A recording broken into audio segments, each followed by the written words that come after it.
नमस्ते बच्चों, मैं डॉक्टर गिन्नी ब्रांच। आइए आपका पाठ्यक्रम BPSC 133 comparative government and politics तुलनात्मक सरकार और राजनीति आरंभ करते हैं। बच्चों, पिछले क्लास में हम लोगों ने डिस्कस किया था पार्लियामेंट्री फॉर्म ऑफ गवर्नमेंट और प्रेसिडेंशियल फॉर्म ऑफ गवर्नमेंट, जो आपके पाठ्यक्रम का भाग है, अर्थात संसदीय व्यवस्था और राष्ट्रपति व्यवस्था। संसदीय व्यवस्था में हमने आपको बताया था कि उसकी जो बेसिक फीचर्स होते हैं, जो मूल विशेषताएं होती हैं, उसमें सबसे पहला क्या होता है कि हमें एक क्लोज रिलेशनशिप मिलती है विधायिका और कार्यपालिका के मध्य। अर्थात जो लेजिस्लेचर और एग्जीक्यूटिव है, ये क्लोज रिलेशनशिप में एक दूसरे के साथ काम करते हैं। हमें इनके बीच में घनिष्ठता मिलती है। अच्छा, इसके साथ हमारे पास डुअल एग्जीक्यूटिव का कॉन्सेप्ट आता है, अर्थात दोहरी कार्यपालिका एक संसदीय व्यवस्था में मिलती है। दोहरी कार्यपालिका मतलब कि एक नॉमिनल, एक नाममात्र की कार्यपालिका होती है और एक वास्तविक कार्यपालिका होती है। जैसे अगर भारतीय व्यवस्था का हम नाम लें, तो एग्जाम्पल लें, तो उसमें हमारे पास जो प्रेसिडेंट हैं, जो राष्ट्रपति हैं, वो नाम मात्र के अर्थात नॉमिनल एग्जीक्यूटिव है। और अगर हम हेड ऑफ द गवर्नमेंट अर्थात प्राइम मिनिस्टर की बात करें, तो वो क्या है, वो रियल एग्जीक्यूटिव है। तो एक संसदीय व्यवस्था की जो विशेषता होती है, उसमें ये सबसे पहला पॉइंट आता है कि लेजिस्लेचर और एग्जीक्यूटिव के मध्य घनिष्ठ संबंध होते हैं। और दूसरी बात ये है कि हमारे यहाँ दोहरी कार्यपालिका मिलती है। जो एग्जीक्यूटिव है वो लेजिस्लेचर के प्रति उत्तरदायी होता है, अर्थात जो कार्यपालिका होती है वह एक तरह से रिस्पॉन्सिबल है किसके प्रति, विधायिका के प्रति, लेजिस्लेचर के प्रति। इसके विपरीत अगर हम राष्ट्रपति व्यवस्था देखते हैं, जो हमने आपको पिछले क्लास में बताया था, तो राष्ट्रपति व्यवस्था की जो मूल बेसिक फीचर होता है, वो होता है सेपरेशन ऑफ पावर्स, अर्थात शक्तियों का पृथकीकरण। जो घनिष्ठता हमें एक संसदीय व्यवस्था में विधायिका और कार्यपालिका के मध्य मिलती है, वो सिचुएशन एक राष्ट्रपति व्यवस्था में एब्सेंट होती है। राष्ट्रपति व्यवस्था में लेजिस्लेचर और एग्जीक्यूटिव अर्थात विधायिका और कार्यपालिका एक दूसरे से एक तरह से सेपरेटली काम करते हैं और एक कांस्टेंट रिलेशनशिप दोनों के बीच में, दोनों के मध्य नहीं मिलती है। अगर उदाहरण हम आपको दें तो यूनाइटेड स्टेट्स ऑफ अमेरिका का देंगे। अमेरिका में ये देखा जाता है, वहां पे राष्ट्रपति व्यवस्था है और वहां पे ये शक्तियों का पृथकीकरण बहुत क्लियरली वहां पे स्टैब्लिश किया गया है। लेकिन इसके बावजूद भी ये कहा जाता है कि इवन दो जो वहां का एग्जीक्यूटिव है, यानी कि जो प्रेसिडेंट है अमेरिका के, वो एक बहुत पावरफुल व्यक्ति हैं, उनके पास बहुत महत्वपूर्ण शक्तियां होती हैं, येट वो अपनी शक्तियों का दुरुपयोग नहीं कर सकते हैं। He can not misuse his powers. क्यों? क्योंकि एक चेक्स एंड बैलेंसेस के सिस्टम के तहत विधायिका, कार्यपालिका और न्यायपालिका एक एक बैलेंस बना के रखते हैं अपने वर्किंग मेथड में, अपने कार्यों में। अच्छा, आज जो हम लोग करेंगे बच्चों, वो है unitary and federal form of government, अर्थात एकात्मक एवं संघात्मक व्यवस्थाएं। अच्छा, एकात्मक और संघात्मक व्यवस्थाएं हमें जनरली एक डेमोक्रेसी में ही मिलती हैं। जैसे प्रेसिडेंशियल और पार्लियामेंट्री सिस्टम को भी अगर आप देखेंगे, तो वो भी हमें एक डेमोक्रेटिक यानी कि प्रजातंत्रीय सेटअप के तहत ही मिलता है। यूनिटरी फॉर्म ऑफ गवर्नमेंट जो होता है, एकात्मक शासन व्यवस्था, ये फेडरल सिस्टम से अलग है। अगर हम भारत का आपको एग्जाम्पल दें, तो ये कहा जाता है कि भारतीय व्यवस्था में यूनिटरी और फेडरल, एकात्मक और संघात्मक दोनों विशेषताएं पाई जाती हैं और हम इंडिविजुअल एग्जाम्पल्स के थ्रू आपको ये एक्सप्लेन करेंगे। सबसे पहले ये देखते हैं कि एक एकात्मक सरकार की या एक एकात्मक सेटअप की विशेषताएं क्या होती हैं, यूनिटरी फॉर्म ऑफ गवर्नमेंट की विशेषताएं क्या होती हैं। जो एकात्मक राज्य होते हैं, एकात्मक राज्य में सभी शक्तियां एक एकल सरकार में केंद्रित होती हैं, उनके पास निहित होती हैं, जिसका अधिकार राज्य के सभी भागों पर सर्वोच्च होता है। अर्थात जो एकात्मक राज्य होता है, वहां पे जो सेंट्रल गवर्नमेंट है, जो केंद्र की सरकार है, वो सबसे ज्यादा शक्तिशाली मानी जाती है, वो सबसे ज्यादा पावरफुल होती है और उसके पास पावर्स यानी शक्तियों का केंद्रीकरण होता है, सेंट्रलाइजेशन होता है। और वो अपने अनुसार जो एडमिनिस्ट्रेटिंग यूनिट्स होती हैं, उन्हें वो फर्दर अपने पावर्स जो हैं या उनको शक्तियां देती हैं, उनको पावर्स डिवॉल्व करती हैं।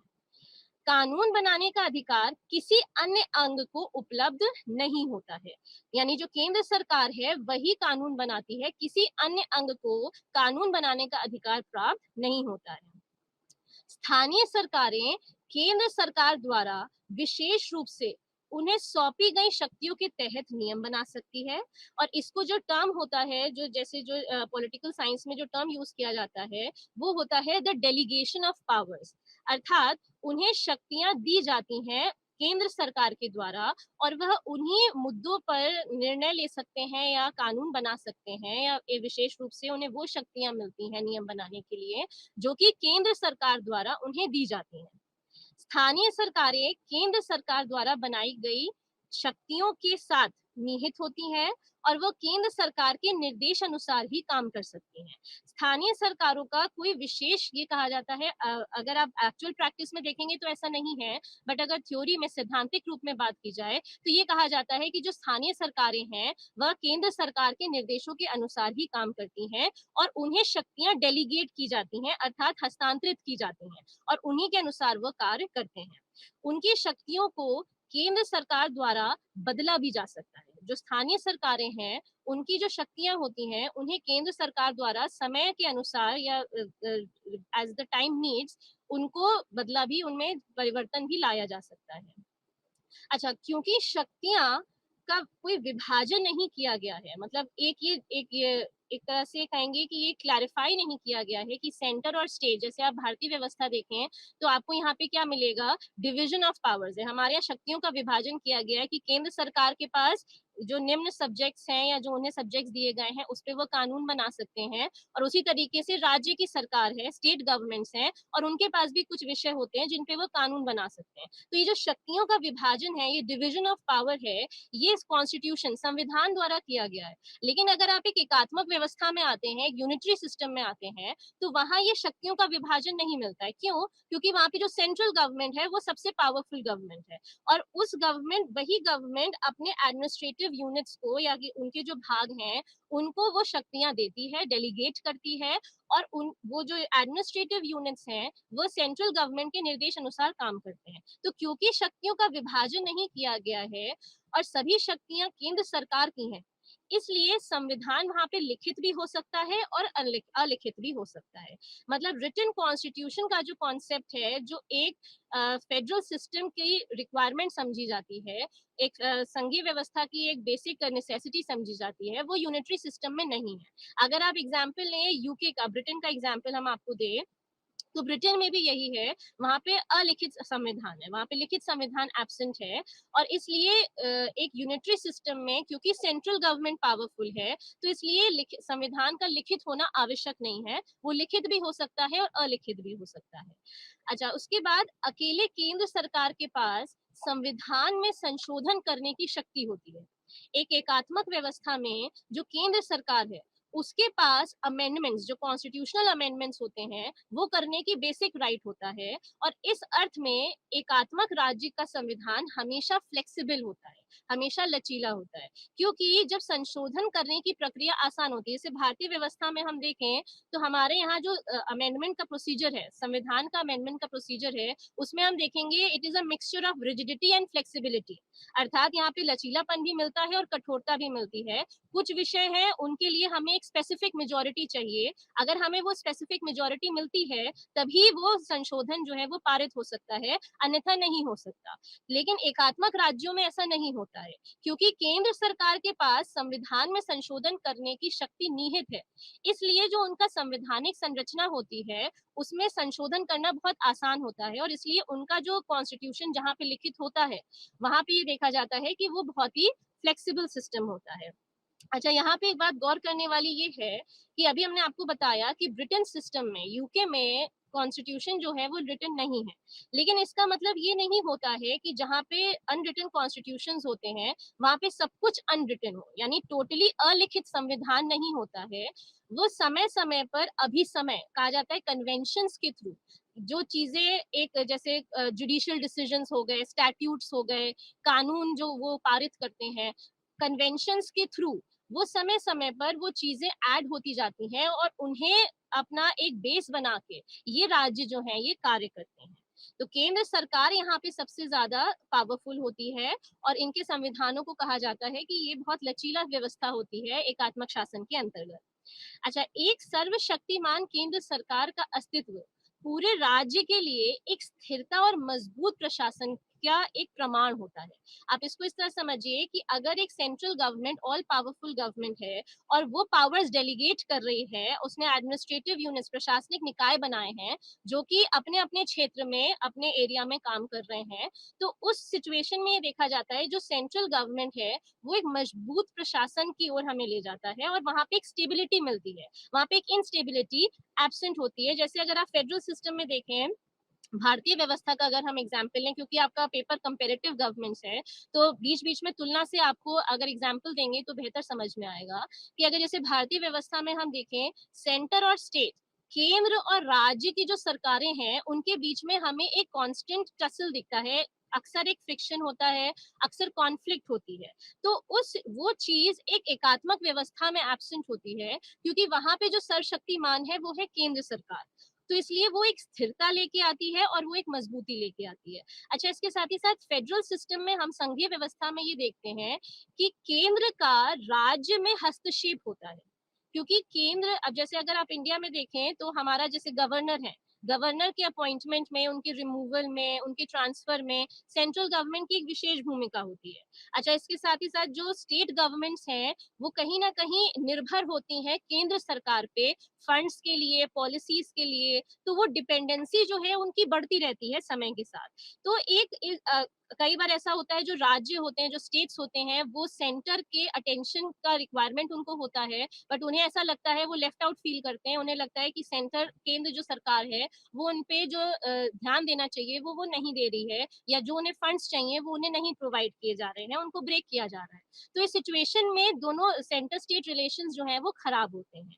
लेकिन अगर एक सर्वशक्तिमान केंद्र सरकार होती है अस्तित्व में, जो पूरे राज्य के लिए होती है और वो पावरफुल स्थिति में होती है, तो वो एक स्थिरता, एक स्टेबिलिटी और मजबूत प्रशासन जो है वो स्टैब्लिश करती है। अच्छा, जो एकात्मक व्यवस्था होती है वह एक एकल विधायिका, एकल कार्यपालिका और एक ही न्यायपालिका प्रणाली के द्वारा संचालित की जाती है। अर्थात वहां पे आपको एक ही विधायिका मिलेगी, एक ही one executive, one legislature and one judiciary पूरी कंट्री के लिए ये स्टैब्लिश करती है। अच्छा, अगर आप देखें एग्जाम्पल में इंग्लैंड का, तो हम आपको बार बार दे ही रहे हैं, इंग्लैंड के अलावा अगर हम देखें तो फ्रांस, जापान, श्रीलंका, ये सब जो है ये सारे यूनिटरी फॉर्म ऑफ गवर्नमेंट को ही फॉलो करते हैं। अगर इंग्लैंड को हम देखें स्पेसिफिकली, अगर हम सारे आप साथ डिस्कस करेंगे, एक संघीय संविधान के विपरीत ब्रिटिश संविधान जो है वह एकात्मक चरित्र का है और सरकार की सभी शक्तियां ब्रिटिश संसद में ही निहित है। और संसद, ब्रिटिश संसद जो है वो एक संप्रभु निकाय है। संप्रभु मतलब वो सॉवरेन है। राज्य की कार्यकारी अंग संसद के अधीनस्थ हैं। प्रत्यायोजित शक्तियां, प्रत्यायोजित शक्तियों का प्रयोग किया जाता है और इसलिए ये देखा जाता है जो कार्यकारी है वह एक तरह से जवाबदेह हो जाती है। ये जो आपके अधीनस्थ जितने भी एडमिनिस्ट्रेटिव यूनिट्स हैं उनकी जवाबदेही होती है सेंट्रल गवर्नमेंट के प्रति। तो डेलीगेटेड पावर्स के थ्रू इंग्लैंड में भी वर्क किया जाता है। वहां पे सिर्फ एक ही विधायिका मिलती है। अगर इंग्लैंड का आप स्ट्रक्चर देखें तो वो किस तरह से काम करते हैं, इंग्लैंड, स्कॉटलैंड, वेल्स और इसके अलावा जितने भी जो अन्य प्रशासनिक इकाई हैं उनका, उनकी राजनीतिक रूप से वो स्वैत इकाइयां हैं। मतलब स्वैत एक तरह से आप कहेंगे ऑटोनॉमस है। आपको अगर थोड़ा सा विदित हो, ये थोड़ा सा पता हो, 2014 में स्कॉटलैंड में वोटिंग हुई थी कि वो यूनाइटेड किंगडम से अलग हो जाएं। ऑटोनॉमी की डिमांड ज्यादा होती है वहां पे और उनका ये डिमांड था कि वो यूके से अलग हो जाएं और उसके लिए वहां पे रेफरेंडम किया गया था। लेकिन उस रेफरेंडम के रिजल्ट में, यानी कि जनमत संग्रह किया गया था और जनमत संग्रह के रिजल्ट में ये आया था कि they continue to stay with Scotland, with United Kingdom, यानी कि वो यूनाइटेड किंगडम का भाग बने रहने के लिए उन्होंने वोटिंग करी थी। लेकिन जनरली ये देखा जाता है कि स्वैच्छता की मांग होती क्यों है, क्यों राज्य स्वैच्छता के लिए, ऑटोनॉमी के लिए डिमांड करते हैं। हमारे इंडिया में भी आपके पास एग्जाम्पल्स हैं, नॉर्थ ईस्ट के स्टेट्स हैं जिन्होंने हमेशा ऑटोनॉमी की डिमांड करी है, यानी कि वो अपने हाथों में या तो ज्यादा शक्तियां चाहते हैं क्योंकि केंद्र सरकार का उन पे ध्यान नहीं है ऐसा उन्हें लगता है, और इसके साथ ही साथ जो जैसे कि अभी हमने आपको बताया कि क्योंकि केंद्र सरकार का राज्य सरकारों में एक तरह से हस्तक्षेप होता है, इंटरफियरेंस होता है, तो उसके लिए भी जो राज्य हैं वो ऑटोनॉमी की डिमांड करते हैं। उन्हें लगता है अगर वो एक इंडिपेंडेंट स्टेट बनेंगे, एक इंडिपेंडेंट राज्य के रूप में उभरेंगे, तो वह अपने जो उनकी नीड्स हैं, जो उनकी रिक्वायरमेंट्स हैं, उनको वो बेटर एड्रेस कर पाएंगे। अन्यथा वो चीजें पॉसिबल नहीं हो पाती हैं एक बड़े राज्य से जुड़े रहने के साथ। अच्छा, यहाँ पे अगर आप ये समझिए, जो ब्रिटिश संसद है, जैसे कि अभी हमने आपको बताया कि ब्रिटिश संसद जो है वो संप्रभु संसद है, यानी वो सॉवरेन संसद है। तो इसका एक तरह से अर्थ, संप्रभुता का अर्थ क्या होता है? संप्रभुता का अर्थ होता है कि वो एक सर्वोच्च शक्ति है। ब्रिटेन की जो पार्लियामेंट है उसके पास ये अधिकार है कि वह संविधान कानून को बना सकती है, कानून में अमेंडमेंट यानी संशोधन ला सकती है, या किसी भी कानून को रद्द कर सकती है। जैसे भारतीय व्यवस्था में ये चीज एब्सेंट है। भारतीय व्यवस्था में आप देखेंगे इंडियन पार्लियामेंट जो है वो सॉवरेन नहीं है, वो संप्रभु नहीं है, क्योंकि जो हमारी संसद जो कानून बनाती है उसके बाद उसको उस पे एक अपर हैंड, एक चेक करने का कि वो संविधान के अनुसार है या नहीं है, ये करने का अधिकार है हमारी न्यायपालिका का। जो हमारी जुडिशरी है उसका एक अपर हैंड रहता है हमारे लेजिस्लेचर के ऊपर, क्योंकि जो वो कानून बना रहे हैं वो संविधान के अनुसार है या नहीं, ये तय करना हमारी जुडिशरी का काम है। ब्रिटिश संविधान की एक बहुत ही महत्वपूर्ण विशेषता है कि ब्रिटिश संसद जो है वह संप्रभु है, और ये इसीलिए है क्योंकि वहां लिखित संविधान नहीं है। ब्रिटिश संसद देश में एकमात्र विधायी निकाय है जिसके पास कानून की बनाने की निरंकुश शक्ति है। यह किसी भी कानून को बना सकता है, उसे संशोधित कर सकता है, या उसे निरस्त कर सकता है। तो जितने जैसे आप पावर्स को अगर देखें, जो डेलीगेशन हमने आपको बताया, इसमें क्या होता है यूके सिस्टम में, जो सेंट्रल गवर्नमेंट है उसने अपने northern Ireland, Wales and Scotland, इसमें उन्होंने जो पावर्स हैं उन्हें डिवॉल्व कर दिया है। देखिए बच्चों, दो टर्म्स आते हैं, एक होता है डेलीगेशन ऑफ पावर्स और एक होता है डेवोल्यूशन ऑफ पावर्स। दोनों सिचुएशन में हम ये देखते हैं कि जो शक्तियां हैं उन्हें हस्तांतरित कर दिया जाता है आगे की निकायों को, ताकि वह अपने क्षेत्र को अच्छी तरीके से एडमिनिस्टर कर सकें। जैसे अगर आप भारतीय व्यवस्था देखें तो यहाँ पे डेवोल्यूशन ऑफ पावर्स नहीं मिलता है, यहाँ पे डिसेंट्रलाइजेशन ऑफ पावर्स मिलता है। दोनों शब्दों में अंतर है। डेवोल्यूशन ऑफ पावर्स का मतलब क्या होता है कि एक सेपरेट विधायिका है, एक सेपरेट न्यायपालिका है, एक सेपरेट विधायिका और एक सेपरेट कार्यपालिका है, और जो डिसीजन मेकिंग है वो एक तरह से ज्यादा डेमोक्रेटिक हो जाती है। जब डिसेंट्रलाइजेशन की बात होती है तो वो टॉप टू बॉटम कॉन्सेप्ट पे काम करता है। जैसे भारतीय व्यवस्था में आप देखें तो सेंट्रल गवर्नमेंट, स्टेट गवर्नमेंट, फिर लोकल एडमिनिस्ट्रेटिव अथॉरिटीज हो गई, पंचायत व्यवस्था हो गई, तो ये क्या है, शक्तियां डिसेंट्रलाइज हुई हैं। डेवोल्यूशन का मतलब क्या है कि या तो ये ज्यादा ऑटोनॉमी यानी स्वायत्ता की मांग पे डिवॉल्व किया जाता है, जैसे स्कॉटलैंड में जब हुआ था वोटिंग, जो 2014 का हमने आपको एग्जांपल दिया है, तो उसमें यही था। उसमें उन्होंने ज्यादा ऑटोनॉमी की डिमांड की थी, और इसीलिए इवेंचुअली उन्होंने ये कहा कि हम यूके सिस्टम से अलग होना चाहते हैं। लेकिन फिर जब वोटिंग हुई, रेफरेंडम हुआ, उसमें इसके विपरीत आया रिजल्ट, और स्कॉटलैंड आज भी क्या कहते हैं, स्कॉटिश पार्लियामेंट आज भी यूके का भाग है। अच्छा, इसके साथ साथ अदालतों को ब्रिटिश संसद द्वारा पारित कानूनों की वैधता पर सवाल उठाने की कोई शक्ति नहीं है। ब्रिटिश संसद देश के सामान्य कानून की तरह अपने अधिकार से संविधान में संशोधन कर सकती है, और इस पे कोई भी अपर अथॉरिटी नहीं है जो क्वेश्चन कर सके। यह जो वैध है उसे वैध कर सकती है, और जो उसके हिसाब से अवैध आता है या कॉन्स्टिट्यूशन के विरुद्ध आता है उसे बहुत आसानी से ये नल एंड वॉइड डिक्लेयर कर सकती है, अर्थात अवैध कर सकती है। अच्छा, इसके अलावा जो मूल संरचना का सिद्धांत है, भारतीय न्यायपालिका को कानून की वैधता पर सवाल उठाने की शक्ति देता है। अगर आपको जानकारी होगी, जैसे पास्ट में इस बात पे कई बार कहेंगे डिबेट्स हो चुकी हैं, डिस्कशंस हो चुके हैं कि मूल संरचना जो बेसिक फीचर है हमारी संविधान का, उसमें किसी भी तरीके का परिवर्तन नहीं आना चाहिए जब भी हमारी लेजिस्लेचर और एग्जीक्यूटिव जो है वो कानून बनाते हैं। अच्छा, जैसे बेसिक स्ट्रक्चर कॉन्सेप्ट क्या होता है, मूल संरचना क्या होता है, इस पे भी हालांकि विवाद है कि मूल संरचना के अंदर अंतर्गत क्या आता है, लेकिन अगर हम कुछ कॉन्सेप्ट्स लें तो हम कहेंगे कि बेसिक कॉन्सेप्ट, बेसिक स्ट्रक्चर के अंतर्गत क्या आता है। एक तो संविधान की सर्वोच्चता, सुपरमेसी ऑफ द कॉन्स्टिट्यूशन। अच्छा, इसके साथ ही साथ कि भारत एक गणतंत्र और प्रजातंत्रीय व्यवस्था है या गणतंत्र प्रजातंत्रीय फॉर्म ऑफ गवर्नमेंट को फॉलो करेगा, ये भी बेसिक स्ट्रक्चर का एक फॉर्म है। अच्छा, पार्ट है secular character of the constitution, अर्थात एक धर्मनिरपेक्ष राज्य है। अच्छा, शक्तियां जो है वो एक तरह से विभाजित रहेंगी, जुडिशरी में एग्जीक्यूटिव और लेजिस्लेचर का इन्वॉल्वमेंट नहीं होगा। अच्छा, भारत की एकता और अखंडता को बनाए रखना, संप्रभुता को बनाए रखना, और जो एक कॉन्सेप्ट होता है वेलफेयर स्टेट का, लोक कल्याणकारी राज्य, उसको सुनिश्चित करना। जैसे लोक कल्याणकारी राज्य के बारे में हमारे directive principles of state policy अर्थात राज्य के नीति निर्देशक तत्वों के अंतर्गत भी मेंशन किया गया है कि भारत को एक लोक कल्याणकारी राज्य बनाने के लिए गवर्नमेंट द्वारा नीतियां ऐसी बनाई जानी चाहिए जिससे वो एक वेलफेयर स्टेट बने। तो बेसिक स्ट्रक्चर का ये जो सिद्धांत है, ये भारतीय न्यायपालिका को कानूनों की वैधता पर सवाल उठाने की शक्ति देता है।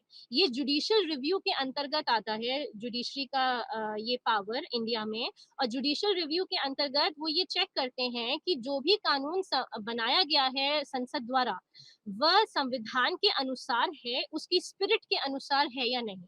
और अगर उन्हें लगता है कि ऐसा नहीं है, तो वह उसे अवैध घोषित कर सकते हैं। अच्छा, इसमें ये समझना जरूरी है कि ये ओवरनाइट नहीं होता है, या ये इस तरह नहीं होता है कि संसद ने कानून बनाया और वो फिर न्यायपालिका के पास गया अपनी वैलिडिटी को चेक करने के लिए।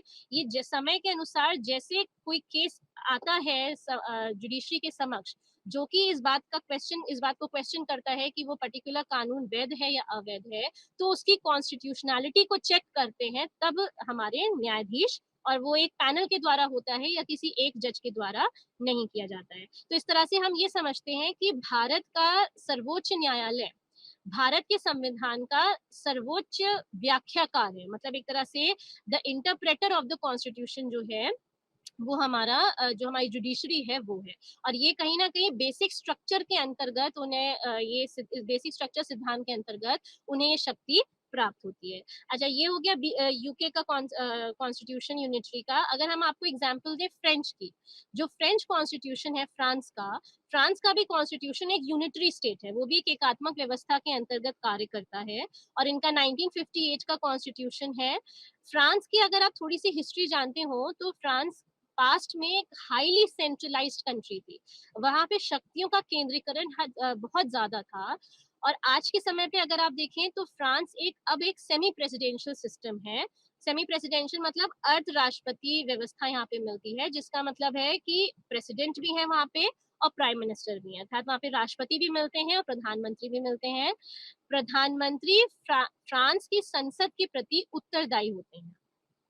अच्छा, कानून बनाने के संबंध में फ्रांस की संसद के पास सर्वोच्च शक्ति नहीं है। विधायिका केवल एक सूची के आधार पर ही कानून बना सकती है, जबकि राष्ट्रपति हर दूसरे मामले का ध्यान रखते हैं। तो एक तरह से देखा जाता है कि राष्ट्रपति को ज्यादा शक्तियां प्रदान की, उनका एक स्ट्रॉन्ग पोजीशन बनाने की कोशिश एक फ्रेंच कॉन्स्टिट्यूशन के अंतर्गत की गई है। फ्रांसीसी संविधान में एकमात्र लोकतांत्रिक संविधान है जो कार्यपालिका की सर्वोच्चता के सिद्धांत पर आधारित है।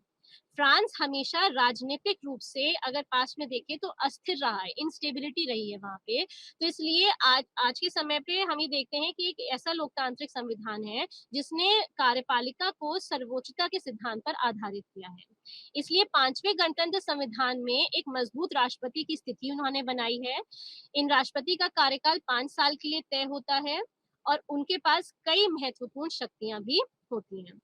अच्छा, यूके, फिर फ्रांस, और एक और अगर हम आपको एग्जांपल दें तो वो है द कॉन्स्टिट्यूशन ऑफ जापान। वहां पे भी हम देखते हैं उनका जो कॉन्स्टिट्यूशन है वो 1947 में अडॉप्ट किया गया था। ये भी एक यूनिटरी स्टेट है। इनके अंदर 47 एडमिनिस्ट्रेटिव डिविजन्स हैं। एडमिनिस्ट्रेटिव डिविजन्स मतलब जैसे कि आप इसको इस तरह समझिए कि अगर भारतीय व्यवस्था में हम स्टेट्स कहते हैं तो वो क्योंकि एक यूनिटरी सेटअप में है, एक एकात्मक व्यवस्था के अंतर्गत है, इसलिए वो एडमिनिस्ट्रेटिव डिविजन्स कहते हैं। तो वहाँ पे 47 एडमिनिस्ट्रेटिव डिविजन्स हैं और वहाँ पे एक एम्परर है जो कि राज्य के अध्यक्ष के रूप में कार्य करते हैं as a head of the state. अच्छा, जो जापान का जो कॉन्स्टिट्यूशन है, जो संविधान है, वह एक संसदीय व्यवस्था के अंतर्गत कार्य करता है और ये अपने नागरिकों को जो बेसिक मौलिक अधिकार होते हैं वो भी सुनिश्चित करते हैं। वहां के जो सम्राट हैं, जापान के सम्राट राज्य और लोगों की एकता का प्रतीक है। और विशुद्ध रूप से औपचारिक भूमिका ही निभाते हैं। जैसे अगर आप यूके का एग्जाम्पल लें, तो यूनाइटेड किंगडम में, ब्रिटेन में हम क्या देखते हैं कि वो भी एक कॉन्स्टिट्यूशनल मोनार्की है, संवैधानिक राजतंत्र व्यवस्था। कॉन्स्टिट्यूशनल मोनार्की का मतलब होता है एक ऐसी स्थिति जहां पे संविधान द्वारा जो शासक हैं, जो एम्परर हैं, उनकी शक्तियों को सीमित किया गया है, लिमिट किया गया है। तो इनको लिमिटेड गवर्नमेंट भी कहा जाता है, सीमित सरकार व्यवस्था, और इसको कॉन्स्टिट्यूशनल मोनार्की भी कहा जाता है, क्योंकि किसी भी सम्राट को, एम्परर को ये अधिकार नहीं है कि वह एक डिक्टेटर बन सके या एक मोनार्क के रूप में कार्य कर सके, क्योंकि उनकी शक्तियों को संविधान के द्वारा सीमित कर दिया जाता है। वही स्थिति आप जापान में देखते हैं। वहां के जो सम्राट हैं, वह राज्य और लोगों के लिए एक तरह से एकता का प्रतीक होते हैं, और उनकी एक औपचारिक भूमिका होती है, एक नॉमिनल ड्यूटी होती है। वैसे ही यूके का भी सिस्टम है, वहां पे भी जो एम्परर हैं, जो क्वीन है, उनकी नॉमिनल भूमिका होती है, नाम मात्र की भूमिका। सेरिमोनियल फंक्शंस जो हैं वो निभाते हैं। जापान की राजनीति एक संसदीय प्रतिनिधि लोकतांत्रिक राजशाही के ढांचे में संचालित होती है, जहां जापान के जो प्रधानमंत्री हैं, वह सरकार के प्रमुख हैं, और कैबिनेट के प्रमुख भी वही होते हैं, जो कि कार्यकारी शाखा को निर्देशित करते हैं। तो मतलब एक तरह से कि वहां पे भी वही आपको मिलता है, प्राइम मिनिस्टर होते हैं और वो कैबिनेट होती है, वो अपनी कैबिनेट को खुद चुनते हैं, और वो कैबिनेट के हेड के रूप में कार्य करते हैं। और जो वहाँ की संसद है, उसको संसद का, वहाँ की जो पार्लियामेंट है, उसको डाइट कहा जाता है। विधायी शक्ति जो वहाँ की संसद है उसमें निहित है, जिसमें प्रतिनिधि सभा और पार्षदों की सभा, अर्थात house of representative and house of councillors मिलते हैं। जैसे इंडिया में हम देखते हैं, आपके पास लोकसभा और राज्यसभा है, दो सदन है। यूके का अगर आप एग्जाम्पल लें, तो वहाँ पे house of Lord's, house of Commons है। जब हम जापान के कॉन्सेप्ट में आते हैं, तो जहाँ पे हमें मिलता है house of representatives and house of councillors. तो यहाँ पे भी बाई केमलर लेजिस्लेचर है, यानी कि द्विसदनीय व्यवस्था है। जो जापानीज राजनीति है, उसमें बहुदलीय व्यवस्था शामिल है। न्यायिक शक्ति सर्वोच्च न्यायालय और निचली अदालतों में ही निहित है। यानी मल्टी पार्टी सिस्टम जो है, जो बहुदलीय व्यवस्था है, वो आपको जापान में मिलती है। वहाँ पे आमतौर पे हम ये देखते हैं, जापान में वहाँ के संविधान के अनुसार नागरिक कानून की प्रणाली के साथ साथ संवैधानिक राजतंत्र ही माना जाता है। तो जहां तक अगर आप एक कंपैरिजन करेंगे या हम एक सिमिलैरिटी देखेंगे, तो हम ये देखेंगे कि कॉन्स्टिट्यूशन ऑफ जापान एंड जो सिस्टम ऑफ ब्रिटेन है, वो काफी हद तक सिमिलर है, क्योंकि वहां पे भी जापान में भी हमें यूनिटरी स्ट्रक्चर मिलता है, वही चीज हमारी ब्रिटेन में प्रेजेंट है। अच्छा, द्विसदनीय व्यवस्था आपको यहाँ पे भी मिल रही है, द्विसदनीय व्यवस्था हमारी ब्रिटेन में भी प्रेजेंट है। पार्लियामेंट्री सिस्टम हमें जापान में भी मिलता है, और पार्लियामेंट्री सिस्टम हमारा ब्रिटेन में भी प्रेजेंट है। तो इस तरह से ये देखा जाता है कि दोनों कॉन्स्टिट्यूशनल मोनार्की अर्थात संवैधानिक राजतंत्र को मानते हैं। अच्छा, तो हमने आपको एग्जाम्पल दिया ब्रिटेन का, जापान का, फ्रांस का। इसके साथ ही साथ जो हमारा पड़ोसी देश है श्रीलंका, वहां पे भी हम ये देखते हैं, वो भी एक लोकतांत्रिक राष्ट्र है, और वहां पे भी आपको यूनिटरी सिस्टम मिलता है। वहां पे सेमी प्रेसिडेंशियल सिस्टम है, यानी कि अर्ध राष्ट्रपति व्यवस्था, अर्थात वहां पे हमें प्राइम मिनिस्टर भी मिलते हैं, और वहां पे हमें प्रेसिडेंट भी मिलते हैं, राष्ट्रपति भी हैं वहां पे, और वहां पे प्रधानमंत्री भी हैं। और जिसमें राष्ट्रपति व्यवस्था और संसदीय व्यवस्था का एक तरह से संयोजन है। वहां पे राष्ट्रपति व्यवस्था भी मिलती है और संसदीय व्यवस्था का एक कॉम्बिनेशन मिलता है। हालांकि अगर आप रिसेंटली देखें, तो श्रीलंका न्यूज में रहा है, क्योंकि जो श्रीलंका के जो राष्ट्रपति हैं, उन्होंने वहां के प्रधानमंत्री को हटा दिया, और महिंदा राजपक्सा जो वहां पे एक बहुत पॉलिटिकल उनकी हिस्ट्री रही है श्रीलंका में, उनको नए प्रधानमंत्री के रूप में बिना किसी वैलिड ग्राउंड के वापस स्टैब्लिश कर दिया गया है। जो इस तरह की स्थितियां होती हैं, ये कहा जाता है, क्योंकि हम ये मानते हैं पार्लियामेंट्री सिस्टम है, संसदीय व्यवस्था, राष्ट्रपति व्यवस्था, एकात्मक संघात्मक व्यवस्थाएं, ये एक डेमोक्रेटिक सेटअप के अंतर्गत ही कार्य करती हैं। जहां पे हमें प्रजातंत्रीय व्यवस्था मिलती है, वहीं पे हम ये चीजें, ये जो कॉन्सेप्ट्स हैं, ये वहां पे हमें मिलते हैं, वहां पे ये सेटअप्स किए जाते हैं, ताकि राज्य को एक सुचारू रूप से चलाया जा सके। लेकिन जैसे अगर हम श्रीलंका का एग्जाम्पल आपको दें, इवन दो वो एक एकात्मक व्यवस्था है, वहाँ पे सेमी प्रेसिडेंशियल सिस्टम भी है, वो अपने आप को एक लोकतांत्रिक राज्य मानता है, येट जो अभी रिसेंट सिचुएशन है श्रीलंका की, जहाँ पे आप एक फाइनेंशियल क्राइसिस भी वहाँ पे देख रहे हैं, तो वो एक डेमोक्रेटिक सेटअप को डैमेज करता है, एक प्रजातंत्रीय व्यवस्था की वो एक तरह से उसकी हानि करता है। और इसलिए जो डेमोक्रेटिक स्ट्रक्चर्स होते हैं, जो कि राज्य को चलाते हैं, वो वहाँ पे बहुत वीक पड़ जाते हैं। जैसे अगर आप पाकिस्तान को लें, तो अगर वहाँ पे भी पार्लियामेंट्री व्यवस्था है, वहाँ पे हम ये देखते हैं कि वहाँ पे भी प्रेसिडेंट, पार्लियामेंट सब आपको मिलता है, लेकिन फिर भी जो उनका डेमोक्रेटिक सेटअप है, वो कहीं न कहीं वो जो स्ट्रक्चर है वो वीक है। इसी वजह से वहाँ पे कांस्टेंट पॉलिटिकल टर्मोइल की सिचुएशन बनी रहती है। वही हम श्रीलंका में भी देख रहे हैं, बांग्लादेश में भी पास्ट में ये एग्जाम्पल्स आ चुके हैं, नेपाल अगर आप देखें तो वहाँ पे भी यही सिचुएशन है, वहाँ पे भी पॉलिटिकल टर्मोइल हमेशा प्रेजेंट रहता है। तो इस तरह से यूनिटरी फॉर्म ऑफ गवर्नमेंट में हमारे पास ये एग्जाम्पल्स हैं, ब्रिटेन का, फ्रांस, जापान, श्रीलंका का हमने आपको एग्जाम्पल दिया। एक अगर एक हम समराइज करने की कोशिश करें कि यूनिटरी फॉर्म ऑफ गवर्नमेंट क्या होता है, एकात्मक व्यवस्था क्या होती है, तो इसमें एक केंद्र की सरकार होती है जो सर्वशक्तिमान होती है, उसके पास मेजोरिटी ऑफ द पावर्स होते हैं, और वो जो प्रशासनिक निकाय है, एडमिनिस्ट्रेटिव यूनिट्स हैं, उनको पावर्स डेलीगेट करती है या डिवॉल्व करती है, अर्थात हस्तांतरित करती है। और जो एडमिनिस्ट्रेटिव यूनिट्स हैं वो सेंट्रल गवर्नमेंट के प्रति उत्तरदायी होते हैं, और सेंट्रल गवर्नमेंट द्वारा दिए गए, केंद्र सरकार द्वारा दिए गई शक्तियों के अंतर्गत ही वो कार्य करते हैं, जो उनका स्पेसिफाइड एरिया होता है, जो उनका विस्तार क्षेत्र होता है, उसके अंतर्गत। तो बच्चों, ये हो गया यूनिटरी फॉर्म ऑफ गवर्नमेंट, एकात्मक व्यवस्था। इसके साथ अब दूसरी आती है जो इसके ऑपोजिट सिस्टम है, वो है the federal form of government, अर्थात राज्य की संघीय व्यवस्था।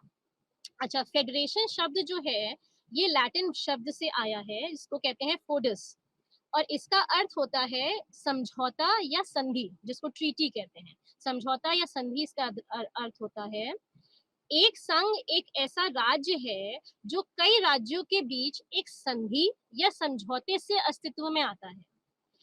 जब कई छोटे राज्य विलय करने और एक बड़े संप्रभु राज्य का निर्माण करने का निर्णय लेते हैं, लेकिन एक ही समय में सत्ता के एक हिस्से को बनाए भी रखते हैं, दूसरे को राज्य की सरकार के साथ निहित कर देते हैं, तो उसे हम एक संघ कहते हैं। अर्थात कि वो कुछ शक्तियां अपने पास रखते हैं, और मेजोरिटी ऑफ द पावर्स जो हैं, जो एक राज्य को एज अ होल चलाने के लिए जरूरी हैं, वो सेंट्रल गवर्नमेंट में निहित कर देते हैं, उसे हम एक संघ कहते हैं। इस ये जो व्यवस्था होती है, इसे जनरली टर्म जो यूज किया जाता है पॉलिटिकल साइंस में, वो होता है सेंट्रीपीटल फेडरेशन। इसे सेंट्रीपीटल फेडरेशन कहा जाता है। जैसे अगर हम उदाहरण के लिए लें तो संयुक्त राज्य अमेरिका को ले सकते हैं हम। अमेरिका में, वह अमेरिका एक संघ है जो मूल रूप से 13 छोटे राज्यों द्वारा गठित किया गया था, जिन्होंने ब्रिटिश साम्राज्यवाद से स्वतंत्रता प्राप्त की और संयुक्त राज्य अमेरिका बनाने के लिए एक समझौता किया। तो अगर अमेरिका की भी हम हिस्ट्री देखेंगे तो वहां पे भी यही हम देखेंगे कि 13 छोटे राज्य थे जो कि एक साथ आए, और उन्हें क्योंकि स्वतंत्रता मिली थी ब्रिटिश सिस्टम से, तो उन्होंने इस तरह से अपने आप को एक बड़े राज्य के साथ जोड़ने के लिए अपनी कुछ सत्ता बचाए रखने में और मेजोरिटी शक्तियां सेंट्रल गवर्नमेंट में निहित करने के द्वारा उन्होंने इस संघ की स्थापना करी। हालांकि फेडरेशन बनाने के अन्य माध्यम भी हो सकते हैं, जैसे एक बड़े संप्रभु राज्य की तरह एक कॉमन सरकार हो, एक केंद्र की सरकार हो, और कई राज्य सरकारों के साथ खुद को पुनर्गठित करने का निर्णय ले सकते हैं, जिनमें से प्रत्येक क्षेत्र में एक विशेष हिस्से के भीतर काम करने का उन्होंने सोचा हो, जिसमें प्रशासन चलाने के अतिरिक्त स्वायत्तता भी आती है। जैसे कि मतलब इसको इस तरह समझिए कि working with in the territory, and इसके साथ ही साथ इंटरनल ऑटोनॉमी जो है एक एडमिनिस्ट्रेशन को रन करने की, वो भी वो इंश्योर करते हैं। इसमें अगर आप एग्जाम्पल लेंगे तो हमारे पास भारत का एग्जाम्पल है, कनाडा में जो है वहां पे जो संघों की स्थापना है वह इसी प्रकार हुई है, और इसको सेंट्रीफ्यूगल फेडरेशन कहा जाता है। तो अर्थात हमने आपको दो टाइप के फेडरेशन बताए, एक होता है सेंट्रीपीटल और दूसरा होता है सेंट्रीफ्यूगल फेडरेशन। अच्छा, एक संघीय व्यवस्था की विशेषताएं अगर हम कहें तो क्या होती हैं, इसमें आपके पास इंडिया का एग्जाम्पल है, यूएसए का एग्जाम्पल है, कनाडा का एग्जाम्पल है। जैसे कि जो विशेषताएं हैं संघ की, वो क्या होती हैं, केंद्र सरकार और राज्य सरकार के बीच शक्तियों का विभाजन होता है। यह एक संघ की एक अनिवार्य शर्त होती है कि केंद्र और राज्य सरकार के बीच शक्तियों का विभाजन होगा, कार्यों के एक परिभाषित क्षेत्र के अंतर्गत वो कार्य करेंगे। अर्थात जैसे अगर आप इंडिया का एग्जाम्पल लें तो हमारे पास यूनियन लिस्ट है, स्टेट लिस्ट है। तो जो यूनियन लिस्ट है वो किसके लिए है, वो सेंट्रल गवर्नमेंट के लिए है और जो स्टेट लिस्ट है वो किसके लिए है, वो राज्य सरकार के लिए है। दोनों में सब्जेक्ट स्पेसिफाइड है कि कौन किस क्षेत्र के लिए निर्णय ले सकता है या कानून बना सकता है, किन सब्जेक्ट्स पे। अच्छा, जो स्थानीय और क्षेत्रीय महत्व के विषय हैं, जैसे स्थानीय प्रशासन है, जेल है, शिक्षा है, ये सब स्टेट गवर्नमेंट में निहित होती है। जैसे उदाहरण के लिए हम ले अमेरिकी संविधान है, वह संघीय सरकार की शक्तियों को स्पेसिफाई करते हैं और बाकी राज्य सरकारों को उसमें निहित कर देते हैं। अगर भारतीय संविधान का हम एग्जाम्पल लें, तो भारत का संविधान केंद्र सरकार और राज्य सरकार की शक्तियों को अलग अलग परिभाषित करता है। समरवती शक्तियां संघ और राज्य दोनों के पास है, जबकि अविशिष्ट शक्तियां यानी कि जो हमारी रेसिडुअरी पावर्स हैं वह केवल संघ के पास है।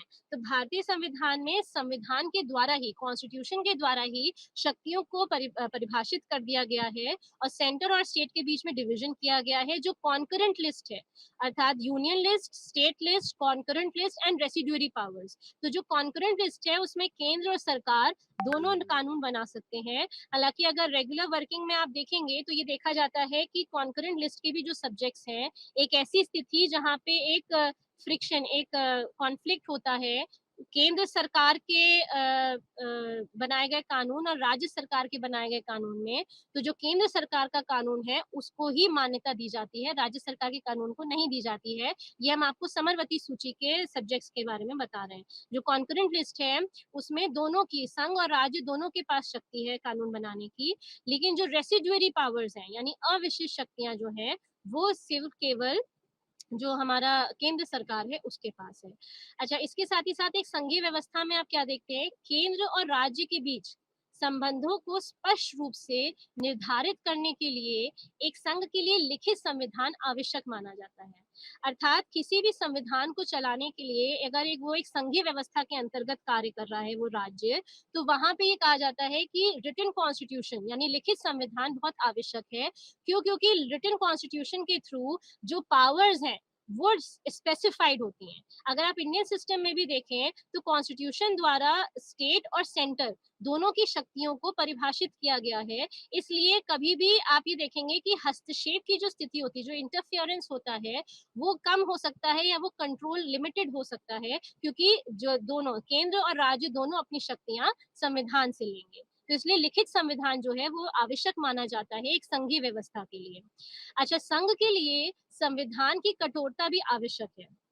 केवल केंद्र सरकार और राज्य सरकारें मिलकर ही संविधान में संशोधन कर सकती हैं। जो रिजिडिटी होती है कॉन्स्टिट्यूशन की, वो बहुत इंपॉर्टेंट है एक फेडरल सिस्टम में, एक संघीय व्यवस्था में, क्योंकि उस स्थिति में क्या होगा कि केंद्र सरकार और राज्य सरकार दोनों मिलकर संविधान में संशोधन करेंगे। जैसे हमने आपको यूनिटरी सिस्टम में बताया, यूनिटरी सिस्टम में जो सेंट्रल गवर्नमेंट है, जो केंद्र की सरकार है, उसके पास शक्ति है कानून बनाने की, कानून में संशोधन करने की या कानून को रद्द करने की। जब आप एक संघीय व्यवस्था में आते हैं तो वहां पे ये देखा जाता है कि अगर संविधान में संशोधन करना है, कोई महत्वपूर्ण संशोधन है, तो वो केवल केंद्र सरकार या केवल राज्य सरकार द्वारा नहीं की जा सकती। उसको केंद्र और राज्य सरकारें दोनों मिलकर उस संशोधन को करती हैं, और इसलिए जो संघीय संविधान होते हैं वो कठोर रखे जाते हैं, वह रिजिड प्रोसीजर रखा जाता है, जिससे कि एक स्पेसिफिक मेजोरिटी मिले तभी वो जो अमेंडमेंट है उसे इनकॉर्पोरेट किया जा सकता है। अच्छा, जैसे संयुक्त राज्य अमेरिका में एक संशोधन कांग्रेस के दोनों सदनों के 2/3 मत द्वारा प्रस्तावित किया जा सकता है, या यदि 2/3 राज्य एक अनुरोध करते हैं तो उस उद्देश्य के लिए बुलाए गए सम्मेलन के द्वारा वह संशोधन किया जा सकता है। यह है स्टेज 1। स्टेज 2 में तब संशोधन को राज्य विधानसभाओं के 3/4 या अनुसमर्थन के लिए प्रत्येक राज्य में बुलाए गए 3/4 सम्मेलनों द्वारा अनुमोदित किया जाना चाहिए। तो इस प्रकार जो हम ये देखते हैं, जो अमेरिका का जो अमेंडमेंट प्रोसीजर है वो भी बहुत कठोर रखा गया है, क्योंकि वो भी एक फेडरेशन के अंतर्गत कार्य करते हैं। अच्छा, इसके साथ ही साथ सबसे इम्पोर्टेंट पॉइंट ये होता है कि एक संघीय संविधान में देश का जो सर्वोच्च कानून है उसे संविधान समझा जाता है। संविधान के प्रावधानों का उल्लंघन एक संघीय व्यवस्था में नहीं किया जा सकता। जैसे अभी हमने आपको जो बेसिक स्ट्रक्चर का कॉन्सेप्ट बताया जो इंडिया में रन होता है, उसमें भी यही चीज आती है। बेसिक स्ट्रक्चर यानी मूल संरचना के जो सिद्धांत है, उसमें ये कहा गया है, जैसे हमारा प्रियम्बल है, हमारी प्रस्तावना है, उसे माना जाता है कि वो संविधान की जो स्पिरिट ऑफ द कॉन्स्टिट्यूशन है, वो प्रियम्बल उसे व्यक्त करता है। तो वो बेसिक स्ट्रक्चर भी उसी के अंतर्गत आता है कि जो हमारे जो कॉन्सेप्ट्स हैं, democracy, Republic, sovereignty, unity, integrity, ये जो चीजें हैं ये बेसिक स्ट्रक्चर का भाग बनती हैं। और जैसे एग्जीक्यूटिव और लेजिस्लेचर का न्यायपालिका में हस्तक्षेप ना होना, तो ये क्या है, ये बेसिक स्ट्रक्चर का एक पार्ट है। तो ये हमारा कहाँ से आ रहा है, ये संविधान से आ रहा है। तो संविधान के किसी भी प्राविधान का उल्लंघन करना इस एक संघीय व्यवस्था में सही नहीं माना जाता है, और इसलिए संविधान को देश का सर्वोच्च कानून माना जाता है। न्यायपालिका न्यायिक समीक्षा के माध्यम से संविधान की सर्वोच्चता की रक्षा करने की विशेष भूमिका निभाती है इसमें।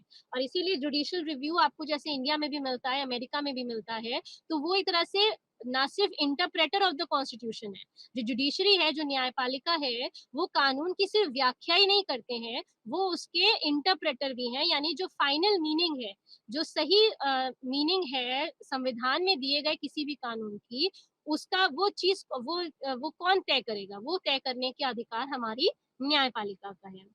अच्छा, न्यायिक समीक्षा का अर्थ अगर हम आपको संक्षिप्त में बताएं, तो उसका अर्थ है कि किसी भी कानून की संवैधानिकता का जांच करने के लिए सर्वोच्च न्यायालय या कभी कभी उच्च न्यायालयों की शक्ति है। यदि न्यायालय इस निष्कर्ष पर पहुंच जाते हैं कि कानून संविधान के प्रावधानों के साथ असंगत है, तो ऐसे कानून को असंवैधानिक और अनुपयुक्त घोषित करने की शक्ति जो है, वो हमारी जुडिशरी के अंतर्गत जुडिशरी को दी गई है। दूसरे शब्दों में अगर हम कहें तो न्यायिक समीक्षा केंद्र और राज्य दोनों सरकारों के विधायी अधिनियमों और कार्यकारी आदेशों की संवैधानिकता की जांच करने की न्यायपालिका की एक शक्ति के रूप में है। और इसमें ये एक तरह से लिमिट लगाता है, ये एक तरह से एक चेक लगाता है किस पे, विधायी अधिनियमों पे और कार्यकारी आदेशों पे, कि वह संविधान के अनुसार है या नहीं। और जांच करने के बाद यदि वे संविधान के उल्लंघन करते पाए जाते हैं, जिसको कहा जाता है अल्ट्रा वायरस होते हैं, तो उन्हें न्यायपालिका द्वारा असंवैधानिक, नल एंड वॉइड घोषित कर दिया जाता है। इसका नतीजा ये होता है कि उन्हें सरकार द्वारा लागू नहीं किया जा सकता। न्यायिक समीक्षा शब्द का संविधान में कहीं भी उल्लेख नहीं किया गया है। हालांकि ये तथ्य है कि भारत में एक लिखित संविधान है और सर्वोच्च न्यायालय मौलिक अधिकारों के खिलाफ जाने वाले कानूनों को रद्द कर सकता है। निसंदेह सर्वोच्च न्यायालय को न्यायिक समीक्षा की शक्ति प्राप्त है। तो जो न्यायिक समीक्षा की शक्ति है, वो हम देखते हैं कि हमारे संविधान को हमारे संविधान द्वारा जो जुडिशरी है उसको दी गई है। अच्छा, इसके बाद बच्चों जैसे अगर हम एग्जाम्पल में लें, तो जो भारतीय व्यवस्था है, भारतीय व्यवस्था में हमें फेडरल और यूनिटरी दोनों फीचर्स जो हैं वो प्राप्त होते हैं। फेडरल फीचर्स में हम ये देखते हैं कि जो अगर आप देखें फेडरल फीचर्स में या यूनिटरी फीचर्स अगर हम आपके साथ स्टार्ट करें, तो यूनिटरी फीचर्स में हम ये देखेंगे कि जो सेंटर है, जो सेंट्रल गवर्नमेंट है, वो एक स्ट्रांग गवर्नमेंट के रूप में अस्तित्व में है। और वहाँ पे हमें जो फेडरल सिस्टम के अंतर्गत अगर आप देखें, तो हमें एक दोहरा प्रशासनिक व्यवस्था मिलती है, यानी डुअल एडमिनिस्ट्रेशन सिस्टम। एक महासंघ को दोहरे प्रशासन की विशेषता है, और संघ और राज्य प्रशासन के सभी लोगों के लिए केंद्र सरकार द्वारा समान प्रशासन है, जो संघ इकाइयों की सरकारों द्वारा चलाए जाते हैं। अच्छा, दोहरी नागरिकता मिलती है एक संघीय व्यवस्था में, जैसे अगर आप अमेरिका में देखें तो वहाँ पे डुअल सिटीजनशिप का कॉन्सेप्ट है। द्विसदनीय व्यवस्था हमें मिलती है एक संघ में, ये भी इसका एक फीचर है कि हमें इंडिया में अगर आप देखें लोकसभा राज्यसभा है, यूएसए में आपको मिलता है दो सदन की व्यवस्था मिलती है। और भारत आकार, जनसंख्या और संसाधन पर विचार किए बिना सभी राज्यों की समानता में विश्वास रखता है। यानी कि ये कहा जाता है, जैसे अगर आप देखें जो अपर हाउस है, जो यूएसए का जो अपर हाउस है, सेनेट, वहां पे हम ये देखते हैं कि इक्वालिटी ऑफ ऑल स्टेट्स का जो कॉन्सेप्ट होता है, सभी राज्यों की समानता, वो चीज वहां पे प्रेजेंट है। क्योंकि वहां पे इररिस्पेक्टिव ऑफ एरिया, पॉपुलेशन या रिसोर्सेज, आकार, जनसंख्या या जो संसाधन होते हैं, उनको कंसिडर किए बिना हर राज्य का वहां पे सिर्फ 2 सीट्स हैं। लेकिन अगर आप भारतीय व्यवस्था में आते हैं तो भारतीय व्यवस्था में हम ये देखते हैं कि ये राज्यसभा में स्पेशली ये इक्वालिटी प्रेजेंट नहीं है। लेकिन इसका अर्थ ये नहीं है कि क्योंकि वो सारे राज्य जो हमारे भारतीय राज्य जो हैं वो सारे भारत का भाग हैं, इसलिए इर्रिस्पेक्टिव कि उनकी कितनी जनसंख्या है, उनके क्या संसाधन है, उनका क्या आकार है, राज्यों को सामान्य रूप से देखा जाता है, राज्यों में समानता देखी जाती है। अच्छा, भारतीय संघ की अगर हम संघीय विशेषताएं देखें, फेडरल फीचर्स देखें, तो हम इसको इस तरह से समझ सकते हैं। बहुत संक्षिप्त में हम आपको बताएंगे कि भारतीय संघ की संघीय विशेषताएं क्या हैं। अच्छा, 2 स्तरों पे हमें सरकार मिलती है, केंद्र और राज्य, और राज्यों के बीच शक्तियों का विभाजन किया गया है केंद्र और राज्य के बीच। संविधान की 7वीं अनुसूची में 3 सूचियां दी गई हैं जो प्रत्येक स्तर के विषय को आधार क्षेत्र देती हैं। संघीय सूची, राज्य सूची, समवर्ती सूची। संविधान की सर्वोच्चता हमें मिलती है न्यायपालिका द्वारा, वह संविधान की जो सर्वोच्चता है वो निर्धारित की जाती है। भारत में संविधान ही सर्वोच्च है, एक स्वतंत्र न्यायपालिका आपको मिलती है। संविधान के उसमें एक देखते हैं, एक एकीकृत न्यायपालिका का जो प्रावधान है वो भारतीय सिस्टम में हमें मिलता है। अच्छा, निचली और जिला अदालतें जो हैं, जितने भी निचले स्तर पे हैं, उच्च न्यायालय राज्य स्तर पे हैं, और सर्वोच्च स्थान पे हमारे भारत का सर्वोच्च न्यायालय अथवा अथवा सुप्रीम कोर्ट आता है। अच्छा, सभी न्यायालय सर्वोच्च न्यायालय के अधीन ही कार्य करते हैं। अच्छा, इसके बाद जब जो भारतीय विशेषताएं अगर हम देखें, क्योंकि ये कहा जाता है कि भारत संघीय और एकात्मक विशेषताओं का एक तरह से समायोजन है, यहाँ पे हमें मिक्सचर मिलता है फेडरल और यूनिटरी दोनों फीचर्स का। तो संविधान लचीलापन और कठोरता का एक तरह से मिश्रण है। हमारे यहाँ फ्लेक्सिबल कॉन्स्टिट्यूशन भी कहा जाता है और रिजिड भी, यानी कि कुछ जो बेसिक अमेंडमेंट्स होते हैं या बेसिक चेंजेस होने होते हैं वो हम एक नॉर्मल मेजोरिटी के साथ कर सकते हैं। तो ये हमारा फ्लेक्सिबिलिटी दिखाता है संविधान की। और कुछ विशेष अगर परिवर्तन करने होते हैं तो उसमें हमें एक स्पेसिफिक मेजोरिटी चाहिए जो सेंटर और स्टेट दोनों से रिक्वायर्ड होती है, तो वो हमारा रिजिडिटी दिखाता है संविधान की। तो इसलिए भारतीय संविधान जो है वो रिजिडिटी और फ्लेक्सिबिलिटी का मिश्रण है, लचीलेपन और कठोरता का एक तरह से उसमें मिश्रण दिखता है। संविधान के कुछ प्रावधानों में आसानी से संशोधन किया जा सकता है। यदि संशोधन भारत के संघवाद के पहलुओं को बदलने की कोशिश करता है तो ऐसा संशोधन लाने का प्रावधान आसान नहीं रखा गया है। संघ सूची के साथ संविधान अधिक शक्तियों की गारंटी देता है। समवर्ती सूची के विषय पर संसद ऐसे कानून बना सकती है जो कुछ मामलों पर राज्य विधायिका द्वारा बनाए गए कानूनों को ओवरराइड कर सकते हैं। संसद राज्य सूची के कुछ विषयों के संबंध में भी कानून बना सकती है। राज्यसभा में राज्यों को असमान प्रतिनिधित्व मिलता है। उच्च सदन में राज्यों का प्रतिनिधित्व राज्यों की आबादी पर आधारित होता है। उदाहरण के लिए जैसे हम कहें उत्तर प्रदेश है आपके पास, या वहाँ पे उत्तर प्रदेश की सीट ज्यादा है, अगर हम गोवा से कंपेयर करें तो गोवा की एक ही सीट है, तो इस तरह से एक इम्बैलेंस या इनइक्वालिटी हमें वहाँ दिखती है। एक आदर्श संघीय व्यवस्था में सभी राज्यों का समान प्रतिनिधित्व होना चाहिए। कार्यपालिका विधायिका का एक हिस्सा है। भारतीय व्यवस्था में आप देखते हैं भारत में केंद्र और राज्य दोनों कार्यपालिका विधायिका का एक हिस्सा है। यह सरकार के विभिन्न अंगों के बीच शक्तियों का विभाजन के सिद्धांत के खिलाफ जाता है। तो जो अगर हम प्रेसिडेंशियल सिस्टम में सेपरेशन ऑफ पावर्स की बात करते हैं तो वो चीज यहाँ पे एब्सेंट होती है। लोकसभा राज्यसभा की तुलना में अधिक शक्तिशाली भारतीय व्यवस्था में आपको मिलता है। और इनफैक्ट ये कहा जाता है, जैसे आपको हमने जैसे जितने भी 90% ऑफ द बिल्स होते हैं वो लोकसभा में इंट्रोड्यूस होते हैं। आप ये देखें जो मनी बिल है, जो धन विधेयक होता है, वो केवल लोकसभा में ही इंट्रोड्यूस हो सकता है, वो राज्यसभा में नहीं हो सकता। और राज्यसभा के पास कोई विशेष शक्ति नहीं है धन विधेयक में स्पेशली चेंज करने की। अच्छा, इस तरह से हम ये मानते हैं जैसे एकल नागरिकता है, तो भारत में नागरिकों के लिए केवल एकल नागरिकता उपलब्ध की गई है। ऐसा नहीं है कि हम भारत की अलग नागरिकता है और जो हमारा स्टेट है जिसमें हम रिसाइड कर रहे हैं उसकी अलग है। ये चीज अगर आप देखें तो ये यूएसए में प्रेजेंट है, वहां पे डुअल सिटीजनशिप का कॉन्सेप्ट चलता है, दोहरी नागरिकता। वे राज्य इसके साथ हम ये देखते हैं कि देश के किसी भी हिस्से में जैसे आंदोलन है या जैसे जो मौलिक अधिकार हैं, जैसे राइट टू गो अगेंस्ट, ये जो लिबर्टीज एंड फ्रीडम्स जो दिए गए हैं वो भी हमारे कॉन्स्टिट्यूशन द्वारा सुनिश्चित किए गए हैं। जैसे राज्यपाल की नियुक्ति है तो वो केंद्र के प्रतिनिधि के रूप में कार्य करते हैं और केंद्र के द्वारा उनका अपॉइंटमेंट या उनको उनका जो ट्रांसफ़र है वो भी इंश्योर किया जाता है। तो इस तरह से जो भारतीय व्यवस्था है उसमें हम एक देखते हैं ये एक मिश्रण है फेडरल और यूनिटरी सिस्टम का। यानी कि हमें यहाँ पे संघीय व्यवस्था भी मिलती है, संघीय फीचर्स भी मिलते हैं और हमें यहाँ पे यूनिटरी फीचर्स भी मिलते हैं। और इस तरह से भारतीय व्यवस्था को जो अगर संघीय सिस्टम में आप देखें तो सेंटर और स्टेट के बीच में डिवीजन ऑफ पावर्स हैं, दोनों की अपने एरिया ऑफ डिसीजन मेकिंग है, union list, state list, concurrent list और रेसिडुअरी पावर्स के माध्यम से। लेकिन अगर हम क्या कहते हैं यूनिटरी फीचर्स में आते हैं भारतीय व्यवस्था को एग्जाम्पल में लेके, तो यूनिटरी फीचर्स में हम ये देखेंगे कि एक जो सेंट्रल गवर्नमेंट है वो एक ओवर पावरिंग अथॉरिटी रखती है ओवर द स्टेट्स। सेंटर का एक इंटरफियरेंस भी है स्टेट्स में, जैसे जो राज्यपाल का भी हमने आपको एग्जाम्पल दिया, तो राज्यपाल की जो नियुक्ति है वो सेंट्रल द्वारा की जाती है और एक तरह से वो एक रिप्रेजेंटेटिव के रूप में काम करते हैं सेंटर के। और कई बार जैसे कानून राज्य द्वारा पारित किए जाते हैं तो अक्सर इसमें जो गवर्नर होते हैं उनकी एक विशेष भूमिका आती है, क्योंकि सेंटर का भी उन्हें क्योंकि वो उनके प्रतिनिधि के रूप में होते हैं, तो सेंटर द्वारा उन पे डिफरेंट तरीके से एक्चुअल पॉलिटिकल वर्किंग में दबाव बनाया जा सकता है।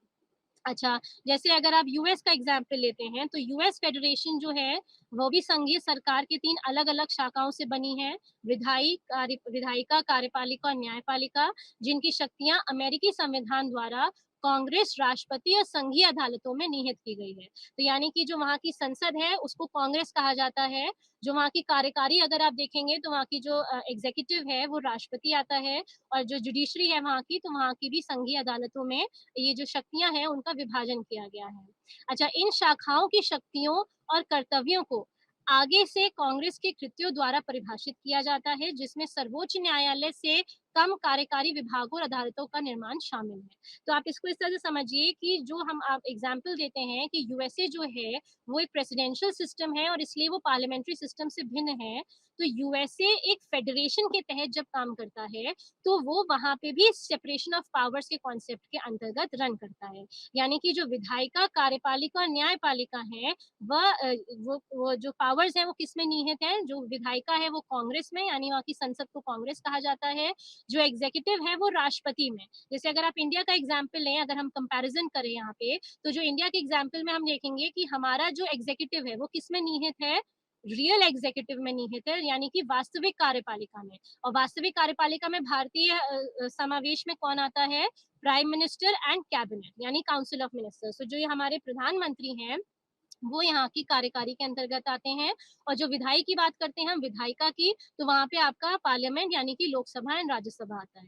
तो अगर एक यूएस फेडरेशन का हम एग्जाम्पल यहाँ पे लेते हैं तो यहाँ पे विधायिका में आता है हमारा कांग्रेस, कार्यकारी में आता है हमारे राष्ट्रपति, और राष्ट्रपति की कैबिनेट का यहाँ पे कोई विशेष भूमिका नहीं होती है, जैसा कि हमने आपको लास्ट क्लास में बताया था कि राष्ट्रपति व्यवस्था में कैबिनेट की वो भूमिका, जो मंत्रिमंडल होता है उसकी वो भूमिका नहीं होती है जो एक संसदीय व्यवस्था में होती है। संसदीय व्यवस्था में कैबिनेट को एक महत्वपूर्ण अंग समझा जाता है, डिसीजन मेकिंग का उसे पार्ट बनाया जाता है, पर राष्ट्रपति व्यवस्था में ये चीज नहीं होती है। It is totally on the president. ये राष्ट्रपति पर निर्भर करता है कि वह अपनी कैबिनेट की राय लेते हैं या नहीं लेते हैं। और इसी तरीके से हमें न्यायपालिका मिलती है यूएस फेडरेशन के संघीय सरकार के अंतर्गत, जहाँ पे संघीय अदालतें भी शामिल हैं।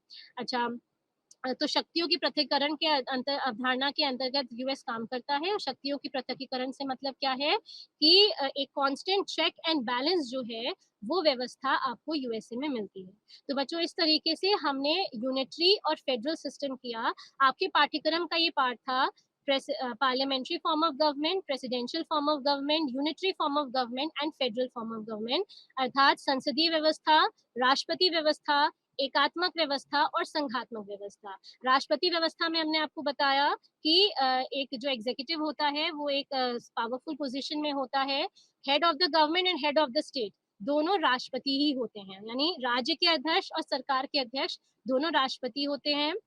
संसदीय व्यवस्था में आपको डुअल एग्जीक्यूटिव मिलता है, अर्थात दोहरी कार्यपालिका होती है। हेड ऑफ द गवर्नमेंट अलग होते हैं, हेड ऑफ द स्टेट अलग होते हैं। जो राज्य के अध्यक्ष होते हैं उनके पास कम शक्तियां होती हैं, और जो सरकार के अध्यक्ष होते हैं उनके पास ज्यादा शक्तियां होती हैं, क्योंकि वो वास्तविक कार्यपालिका के रूप में काम करते हैं। अच्छा, इन दोनों में हमें एक डिफरेंस ये भी मिलता है कि जो उत्तरदायी होने का यानी आंसरेबल होने का, तो एक संसदीय व्यवस्था में हम देखते हैं जो कार्यपालिका है वो विधायिका के प्रति कॉन्स्टेंटली उत्तरदायी होती है। लेकिन अगर आप एक राष्ट्रपति व्यवस्था में जाएंगे तो वहां पे ये चीज एब्सेंट होती है, वहां पे कार्यपालिका कॉन्स्टेंटली विधायिका के प्रति उत्तरदायी नहीं होती है। अच्छा, दूसरा हमें संसदीय व्यवस्था में एक इनस्टेबिलिटी, अस्थिरता मिलती है, क्योंकि हम ये देखते हैं कि सदन का कभी भी विघटन किया जा सकता है, यानी कि लोकसभा को कभी भी भंग किया जा सकता है। तो इसलिए हम ये देखेंगे कि वहां पे वैसे उनका कार्यकाल 5 साल का होता है, बट अपने कार्यकाल को पूर्ण करने से पूर्व से उससे पूर्व भी वो पद से हटाए जा सकते हैं।